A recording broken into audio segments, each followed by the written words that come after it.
Welcome everyone to the Too Long Don't Listen podcast. This is the PMM Talk series where I get to speak with experts in the field. And today Amit is joining me and we're going to be talking about a lot of different things. Of course, talking about product marketing, but also his experience in the field and his journey so far. So welcome Amit. How are you? Hey, it's great to see you again. Thanks for having me. Thank you for joining me. And I think the perfect start for this episode would be for you to give us an introduction about yourself and what you've been up to in the product marketing world. Thanks, Ender. So my name's Amit Alagh. I'm a global product marketing manager at Wolters Kluwer. I've been there about 6 months. By way of background, I had a law degree from the University of Reading, a master's degree in e-commerce from Dublin City University, and an MBA from IE Business School, Spain. As part of and beyond my academic remits, I also serve as London chapter lead for the Product Marketing Alliance and run a virtual meeting series called PMM Fix for the product marketing community, where we can chat under Chatham House rules to support one another, as well as another meeting series, AB Anonymous, and Product Marketing Supper Club, which is an in-person supper club for product marketers to meet once a month. I hope, Senda, I'll get to welcome you to that sometime. Yeah, I'm also looking forward to it. And that's, how I met you through the Product Marketing Alliance community. I'm very happy we've met because since I met Amit, he introduced me to two amazing Tunisian female leaders in the marketing field and sales as well. And I remember when we met at the conference, you said, my network is your network. I think that's a great thing to say, especially in the PMM community. It's all about connections and finding the right people. So with your eagerness to support the PMM community, I think that's your nature and also your strength. How do you think that plays a role in being a great product marketer? I think bottom line is people do business with people, not companies.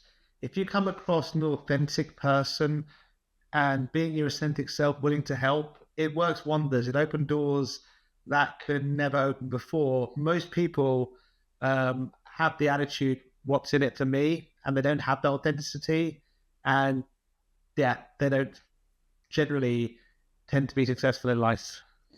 Yeah, that's that's a great summary of what we should maximize on. And one question I get a lot from the product marketer community is what are the skills that we should focus on to be great in the role? I know it sounds like a very generic question, but I'm sure with your experience, you have a few things you can share with us. So looking at my mentees and the best characteristics about them, there's a common theme: intellectual curiosity, strong stakeholder and collaboration skills, thick skinned, and able to cope with ambiguity. Not everybody will have those skills, but we have to grow into it and develop and learn from each other. And once you've mastered that, it's definitely a step in the right direction. Can you share one example of you applying those skills in practice, or one of those skills in practice? Yeah, so certainly cross-functional alignment is certainly a key area, because far too often I see in my career people join an organization like a bull in a china shop. It's either their way or no way, and they inevitably don't last in the business very long because they don't have the buy-in, they don't understand the relationships, they don't understand what's worked and what hasn't worked, or what the roles and responsibilities of the key people are. I certainly think that they need to do things like understand the RACI diagram. Are you familiar with RACI? Yes, I am. Yeah. Although So sometimes I forget what it stands for. responsible, accountable, consulted, informed. Now, a lot of people ignore that, and the challenge is that if you don't involve people along the way, they're not going to help you at all. And I think I like to just maybe bring into this point something called the IKEA theory. It's where people place a disproportionately high a value of products they partially created. So, thus, by being cross-functional, collaborative early on and collaborating, essentially, if you build it together, you'll learn to love it. Mm. It's interesting. Cross-functional. I think product marketers are. It's a cross-functional discipline, as in you need to get different stakeholders' buy-ins and also convince different functions to follow your lead and get on board. So, do you think that's maybe one key skill that any product marketer should have, being able to collaborate with different stakeholders? Definitely, collaboration is also key, and also getting to know the people you work with beyond work on a personal level. So it's like on a Monday, like it's a Super Bowl over the weekend, and having those meetings yesterday and just being authentic and human, asking how their weekend was, how their son's soccer practice was, goes a long way to building that relationship and building goodwill with the people you work with, rather than just being a corporate robot and only caring about the day to day. Yeah. Um, I just remembered one challenge I've had in my early days as a product marketer, and it was to kind of make sure people would trust what I would like, the opinions I would bring to the table.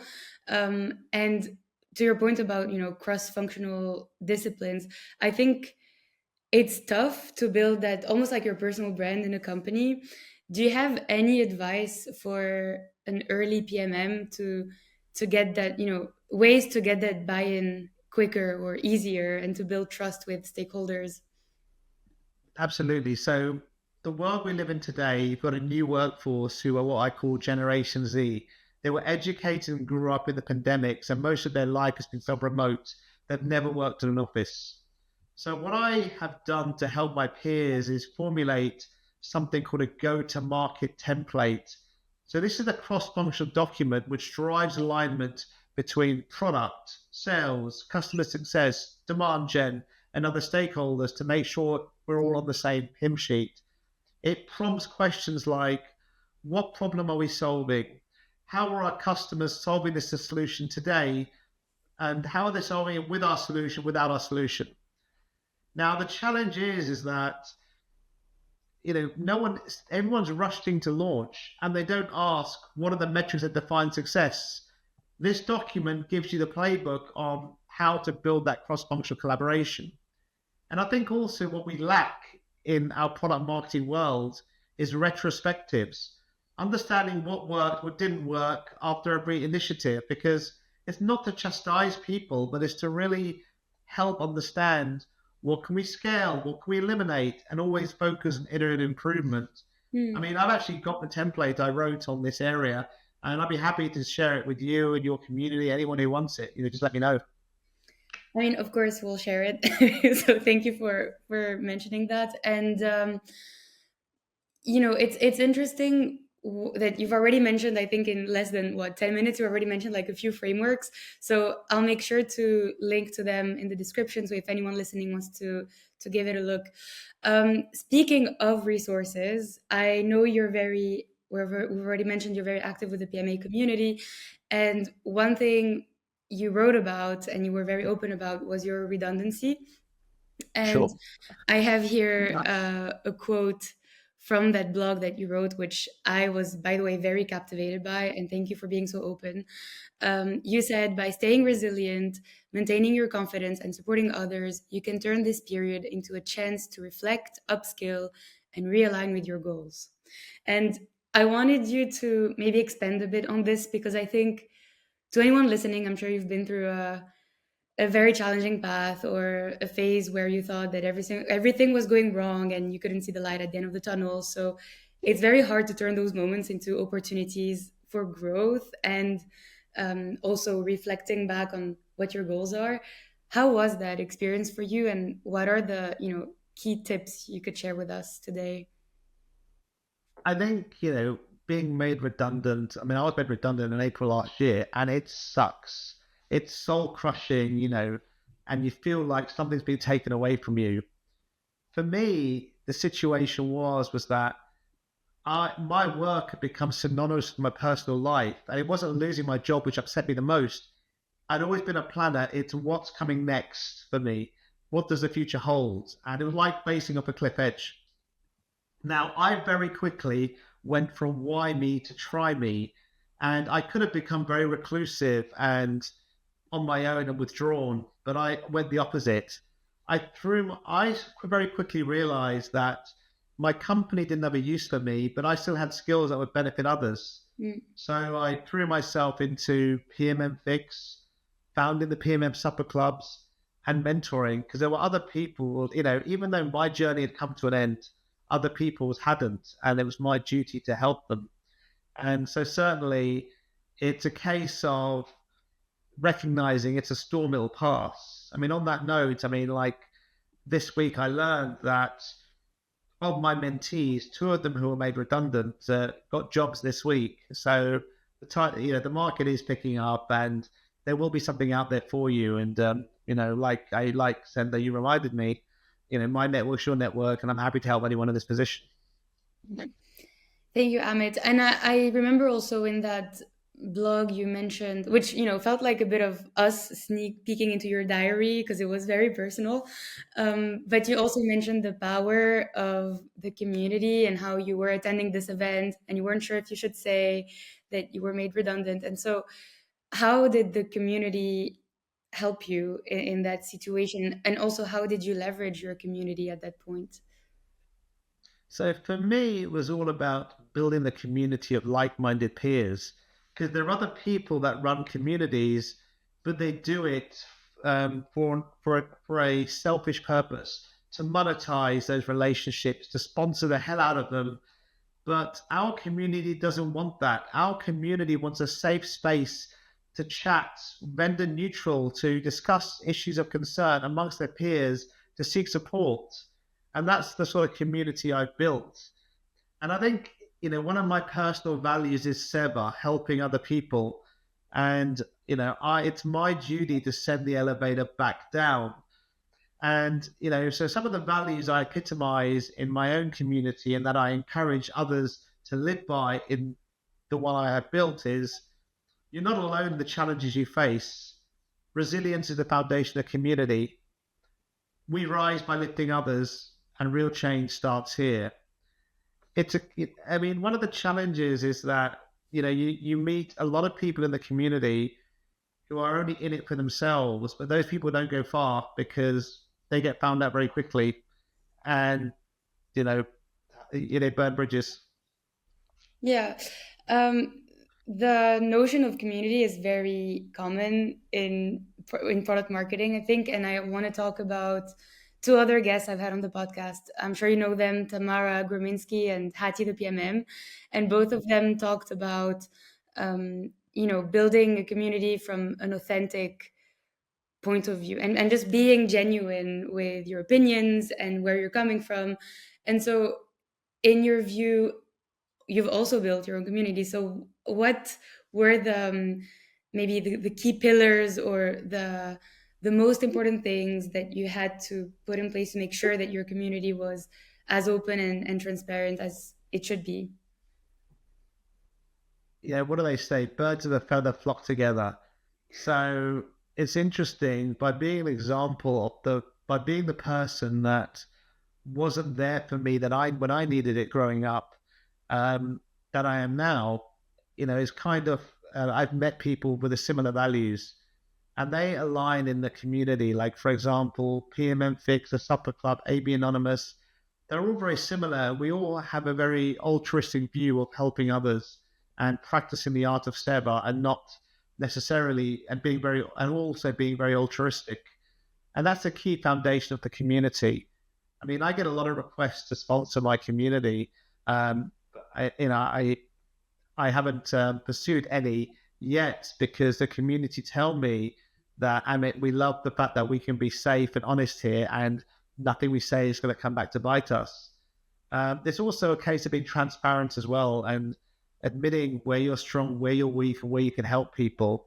Because we rise by lifting others, and if I've been through something, my story, as painful as it is inspiring for other people. Yeah.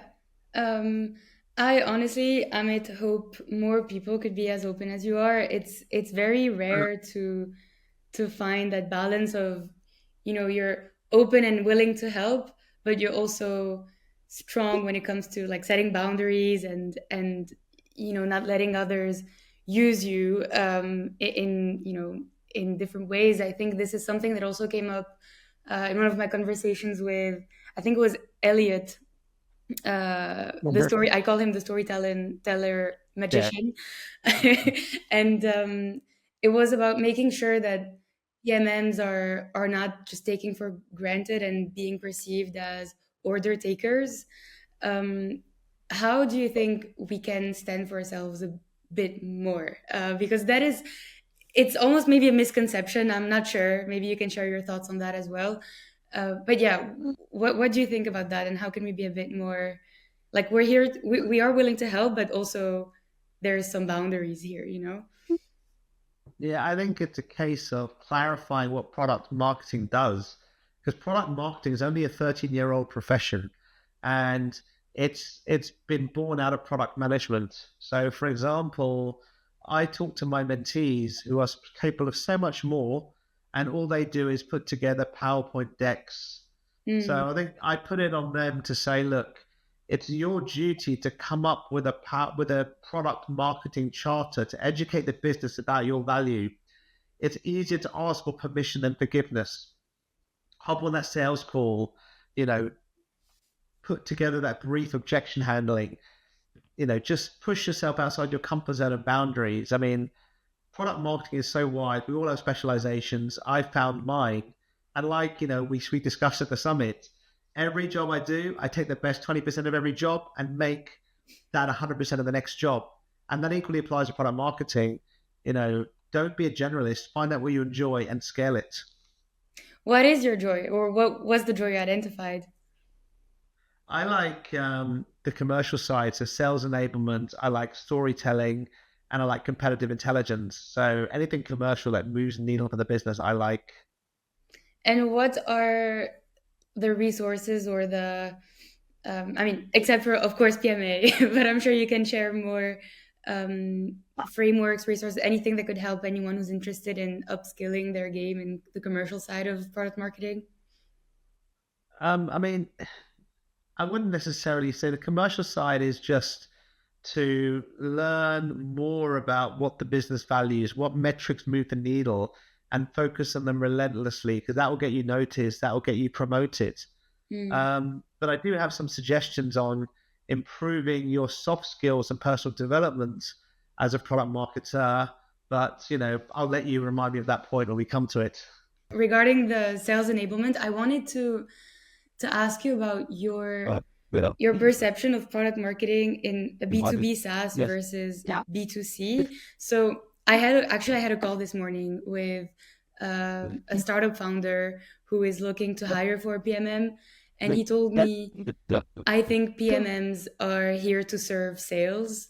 And I don't know why I got offended. I was like, no, that's not true. Like, I get what he meant, but I don't think our purpose is to serve sales. I see it more as a collaboration rather than we work for sales.